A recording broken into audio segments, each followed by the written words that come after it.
la balade du soir est un petit peu plus tardive que les autres jours, n'est-ce pas? On a fait du pain aujourd'hui, donc voilà. Mais le ciel est tellement beau que je voulais partager ça avec vous. Regardez ça.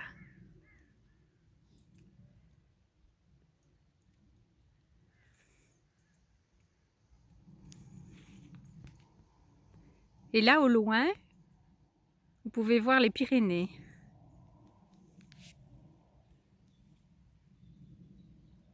Ah, je ne sais pas faire de zoom dans ce sens-là. Je retourne, voilà.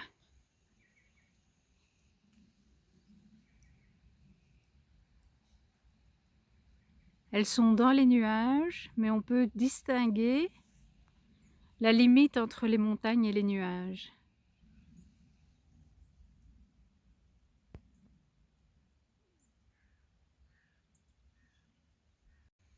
Voilà, je trouve le ciel tellement poétique ce soir. Je ne sais pas ce que Anne des Pignons Verts pourrait en dire, mais voilà, moi je le trouve vraiment poétique.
Voilà tout ce que nous allons planter aujourd'hui.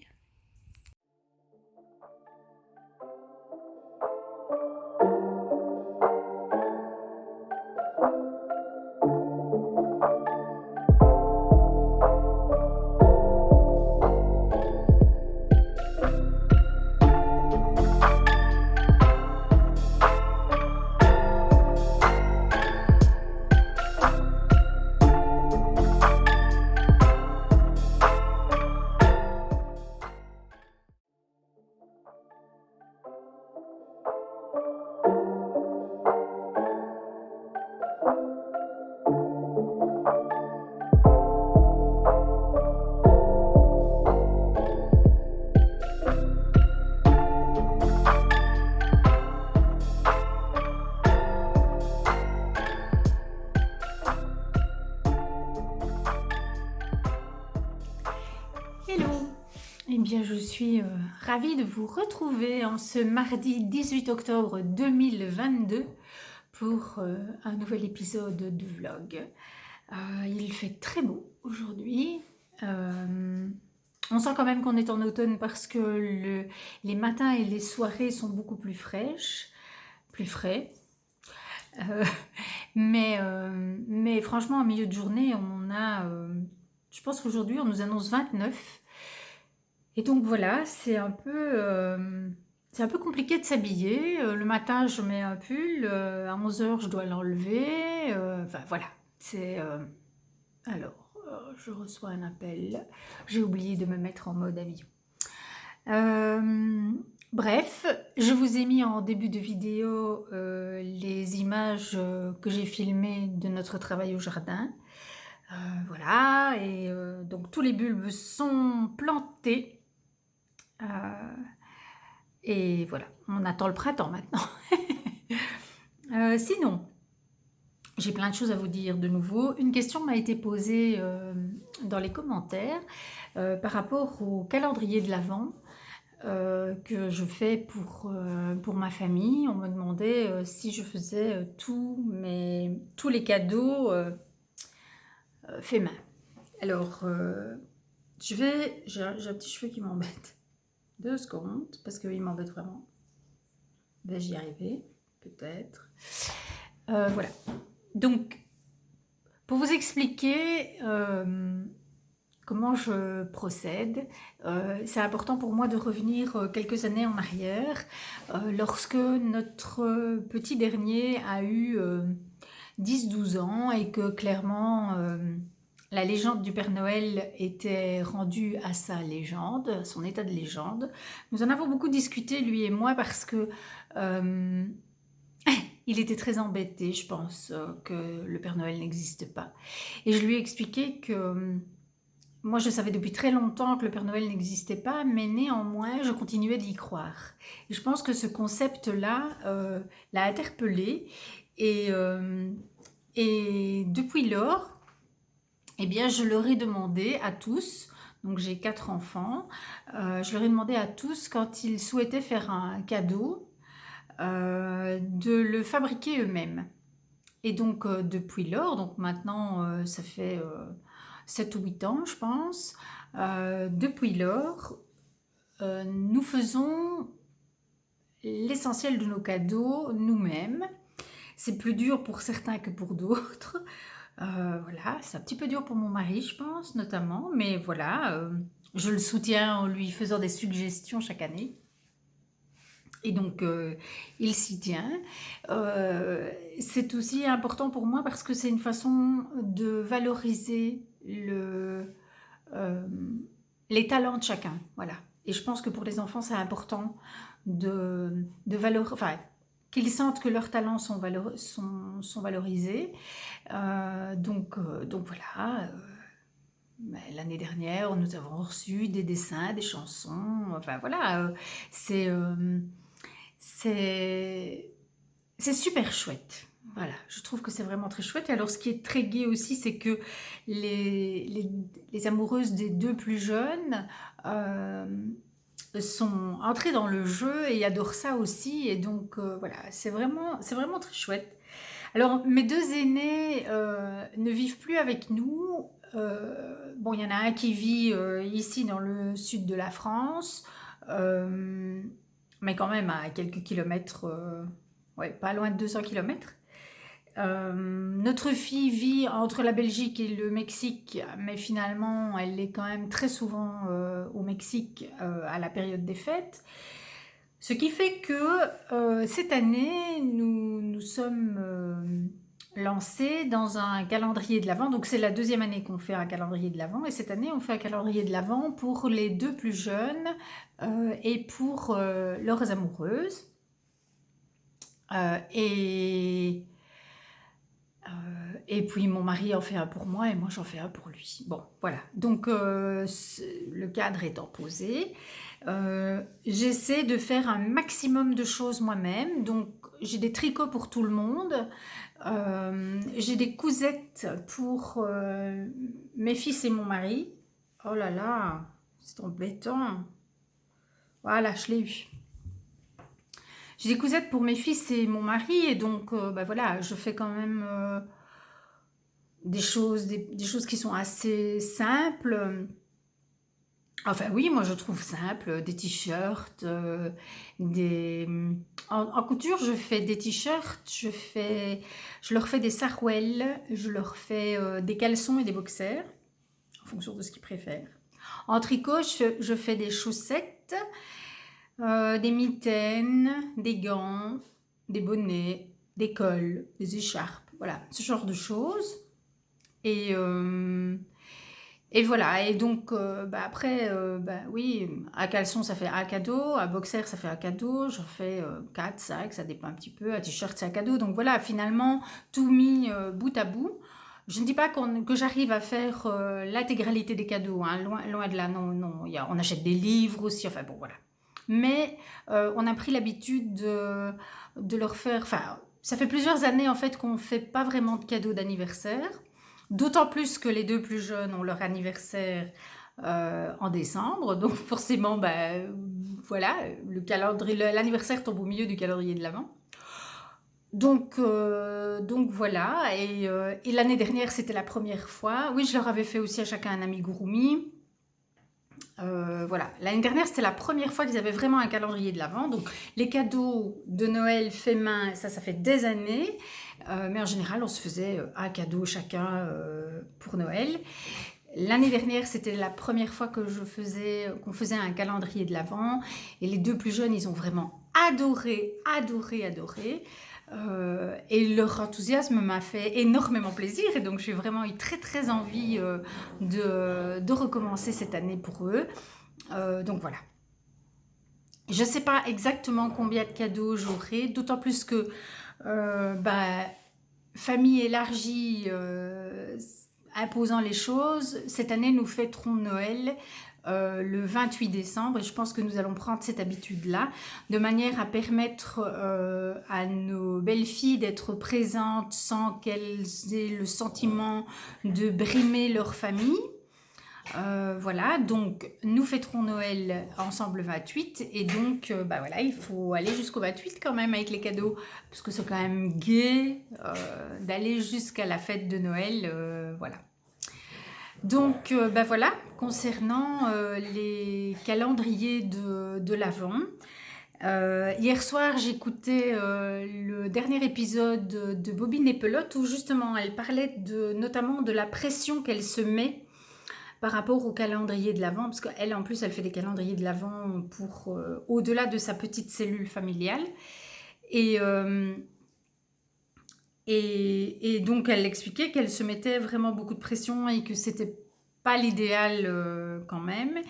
Moi, l'année dernière, je me souviens m'être mis énormément de pression aussi et avoir fini tout juste, et c'est vrai que c'était pas agréable. Cette année, je m'y suis prise tout à fait autrement. J'ai commencé mes cadeaux en janvier. Ce qui fait qu'en termes de tricot, eh bien, il me reste le bonnet pour le plus jeune que je vous ai montré hier. En tricot, je suis à jour. Voilà, maintenant j'ai encore pas mal de couture à faire et donc dès que j'aurai terminé ma dernière session de teinture que je vais faire cette semaine et que vous verrez dans les prochains jours, dès que j'aurai fait ça, je pourrai me relancer dans ma couture et je pense que on a prévu de remonter de toute façon le 12 novembre et donc il faut que ça soit bouclé pour le 12 novembre parce que les machines sont ici et le tissu aussi et donc voilà. Donc je pense que cette année, en m'étant mieux organisée, je suis moins sous pression que l'année dernière. Voilà. Excusez-moi, je regarde beaucoup par là, je ne devrais pas, hein. Ça peut pas être très agréable pour vous, je suis vraiment désolée. Mais c'est parce qu'il fait beau, c'est la fenêtre qui est là et j'ai tellement envie de voir. Bref, c'est pas grave. Donc oui, parce que je dois vous montrer quelque chose.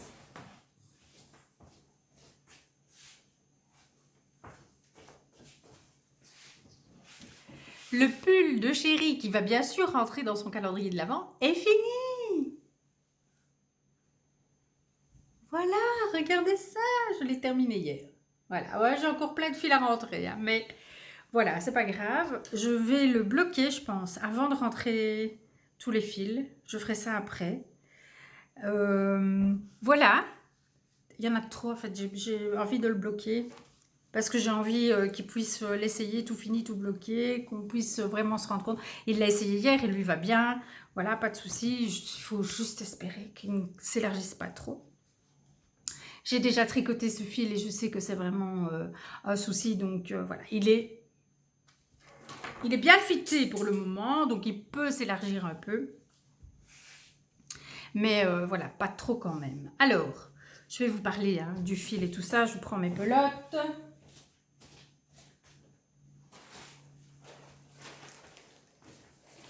Donc, c'est un pull, le Hide and Peak de... Je vais finir par tout avoir.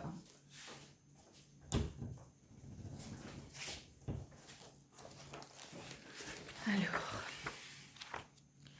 que je le trouve, top. Voilà. Le Hide and Peak de Maxime Cyr. Voilà. Qui est donc un designer canadien. Je l'ai tricoté en aiguille 3,75 dans un fil de chez Bodylane, le 100% Merino 4 uni. Voilà. Voilà les indications.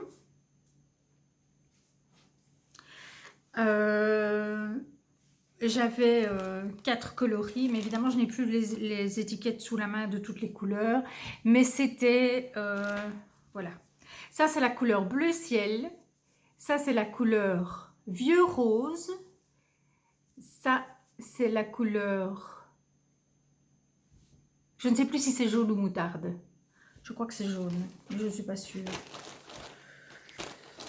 Ah, je suis embêtée là. Je ne sais pas vous dire. Et celui-là, je pense que c'est bleu jeans. Non, c'est bleu gris. Ça, c'est la couleur 247 bleu gris. Voilà.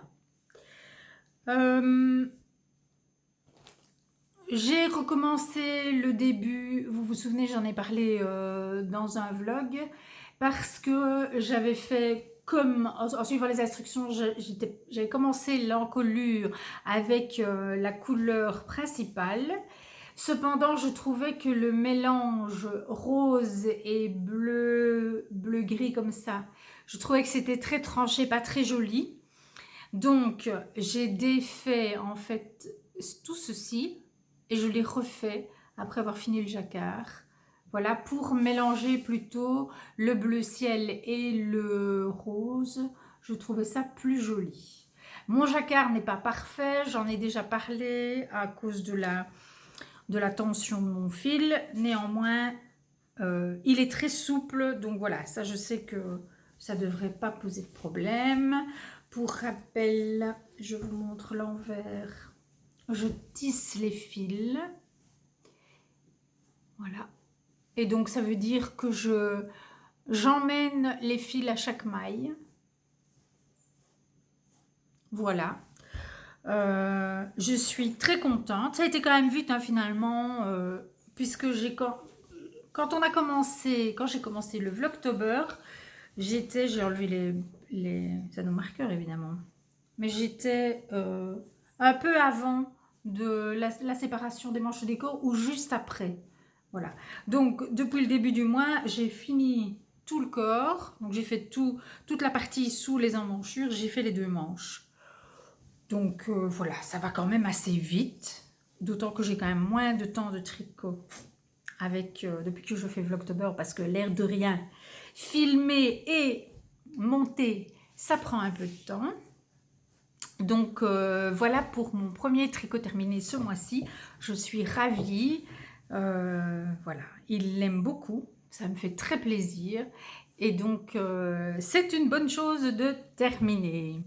Ça veut dire aussi que je vais pouvoir commencer mon pull Saturne. Toudou! Alors, je crois pas que je vais commencer aujourd'hui parce que hier, je n'ai tricoté. Non, ah oui, oui, oui, je voulais vous dire ça aussi. J'ai enfin été au rang 60 de la dentelle de mon Terol d'Ego. Donc, il me reste 30 rangs de dentelle à faire. Donc, hier, j'ai fait ça et puis j'ai fini le pull. Donc, je n'ai pas encore touché au bonnet. Aujourd'hui, je voudrais bien faire avancer dans la dentelle et reprendre le bonnet pour le faire un petit peu avancer. Donc, mon intention est de monter le pull Saturne seulement demain. Mais voilà, vais-je résister? Pas sûr, on verra bien. Cet après-midi, je continue de vous filmer la teinture à l'avocat. Et je ne suis pas sûre que vous l'aurez déjà demain. On verra. Tout va dépendre de jusqu'où je vais avoir l'occasion d'aller aujourd'hui. Voilà. Ben voilà mon programme pour la journée. Hein. Monter cette vidéo. Faire ma teinture à l'avocat. Tricoter. Il n'y a pas de jardin à faire aujourd'hui, mais j'ai fait une belle cueillette. Et je vais vous mettre les images après ceci. J'ai fait une belle cueillette ce matin et j'étais très contente. Et voilà. Donc, je suis super contente d'avoir fini le pull de mon époux. Et donc, vous voyez, voilà, en termes de tricot, je suis à jour par rapport au calendrier de l'Avent. J'aurais bien envie de faire une chose ou l'autre en plus, mais voilà, parce que je n'ai pas envie de me mettre de pression, je ne fais pas de projet vraiment. On verra bien. Si j'ai l'occasion de faire une petite chose ou l'autre en plus, je le ferai. Mais En priorité, maintenant, je vais finir mes cousettes parce que là, j'ai encore pas mal de pain sur la planche. D'autant que j'aurais bien aimé quand même me faire une petite jupe avant de repartir. Donc, voilà. Vous savez, la jupe pour aller avec le pull Saturne et le châle Tyrol d'Ego. Voilà. Donc, il faut que j'avance dans mes cousettes. Je vous embrasse bien fort. Je vous souhaite une très, très, très belle journée. Plein, plein, plein de tricot. Et je vous retrouve demain parce que je voudrais bien vous parler des projets que j'ai l'intention de mettre dans mon loto. Voilà. Ciao, à demain. Voilà. Alors, nous avons des piments. Des tomates, elles n'ont jamais été aussi grosses de tout l'été. Sous les tomates, nous avons des radis d'hiver. Un tout petit potimarron, c'est le petit dernier. Voilà. Sous tout ça, il y a des feuilles de salade. En réalité, je sortais pour cueillir la salade de ce midi. De belles betteraves. Voilà. Et je pense que c'est à peu près tout, hein. Ah non, et là on a encore un bébé butternut qui est arrivé aussi à maturité. Et donc voilà, une jolie récolte.